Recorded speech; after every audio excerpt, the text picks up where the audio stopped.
Hi friends, ఇది మన గార్డెన్లో పడిన జ్యూస్. ఇది పప్పాయి జ్యూస్. ఎందుకంటే ఇది చూద్దాం, ఒకసారి టేస్ట్ చూద్దాం ఎలా ఉందో తను తయారు చేసింది.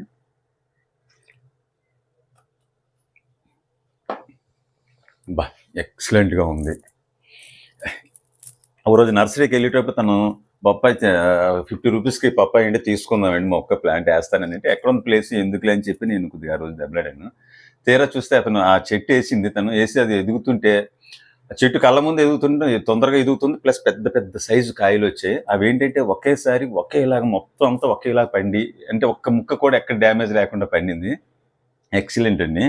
ఇవి మనం అనుకుంటాం కానీ చిన్న ప్లేస్ చాలని ఇంటి ముందు పండించుకొని చక్కగా ఇలా జ్యూస్ చేసుకుని తాగడానికి. రోజువారీలో చిన్న కేర్ తీసుకుంటే చాలు. ఓకే. అలాగే హెల్దీ ఇదేమో సలాడ్ గా కూడా యూస్